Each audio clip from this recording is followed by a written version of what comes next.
네, 지난 8일 국회 앞에 6회 공군 사관학교 졸업생들이 모였습니다. 정부의 사관학교 통합에 반대를 하는 벌기 대회였는데요. 통폐합을 멈춰달라는 국회 청원에도 동의가 이어지고 있습니다. 발단은 원래 국방부의 구상입니다. 육사, 해사, 공사를 합쳐서 국군 사관학교로 하나로 만들고 생도를 한꺼번에 뽑겠다는 겁니다. 다른 나라들은 장교를 도대체 어떻게 키우고 있는 걸까요? 세계를 한 바퀴 돌아봤습니다. 월드과 박정아입니다. 먼저 한국처럼 군별로 따로 키우는 나라들이 있습니다.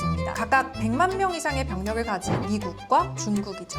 미국, 중국 같은 경우에는 6회 공사관학교가 각각 따로 분리가 돼 있습니다. 1802년 문을 연 웨스트포인트가 이 모델의 원조고요. 1946년 태릉의 문을 연 육군사관학교도 그 후예라고 볼 수가 있습니다. 미군은 원래 장교가 된 다음에 합동 전문 군사교육 JPME라는 과정으로 같이 작전을 할 수 있는지를 따로 가르칩니다. 학교는 따로 다니지만 임관 후에 합동작전 능력을 키우는 거죠. 프랑스와 영국도 사관학교는 6회 공군 다 따로 분리해서 운영하고 있습니다.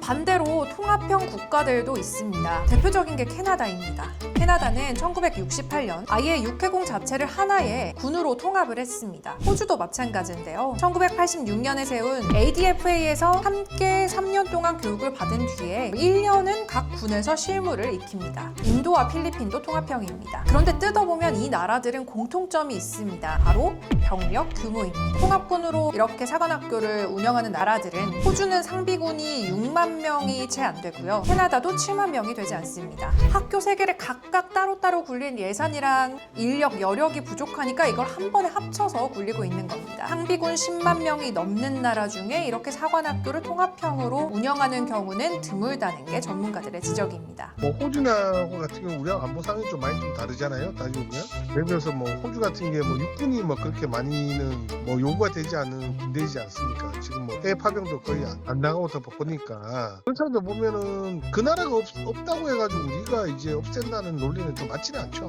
이 중에 중요하게 봐야 될 게 일본인데요. 일본은 육사가 따로 없습니다. 방위대학교라고 불리는 곳 하나인데요. 1952년 요시다 시게루 총리가 처음부터 통합형으로 새 학교를 만든 겁니다. 이렇게 생각한 이유 바로 육군과 해군이 싸우다가 전쟁에서 패했다 이런 인식 때문입니다. 그래서 일본은 함께 한꺼번에 뽑아서 1학년 때는 공통 과목을 배운 뒤에 육해공으로 나뉘는 구조를 갖고 있습니다.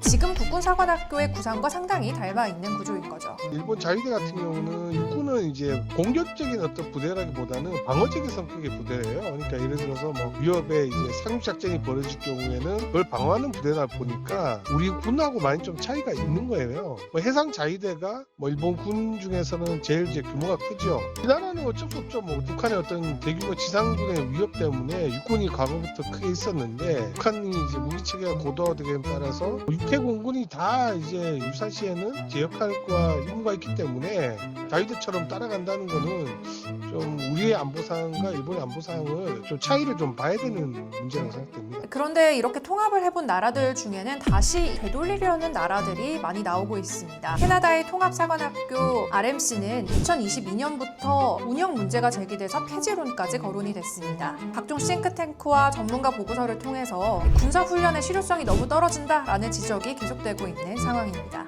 2010년 차베스 시절 사관학교를 통합했던 베네수엘라의 경우에는 통합 시스템이 정치 군대를 만들기 유리한 지령으로 작용을 해서 국제로까지 이어졌다라는 해외 분석이 나와 있을 정도입니다. 전문가들은 이런 실험이 한국에서 있었다고 지적을 하고 있습니다. 바로 육해 공군의 영광급 교육기관을 합쳐서 2011년에 출범했던 합동군사대학의 경우인데요. 이 전문성 문제가 지적이 되면서 2020년에 다시 결국 분리가 됐습니다. 국방부는 통합 카드를 꺼낸 배경을 이렇게 설명을 합니다. 점수가 너무 낮아졌다는 겁니다. 특히 안규배 국방장관 같은 경우에는 사관학교 필기 합격선을 얘기를 했는데요.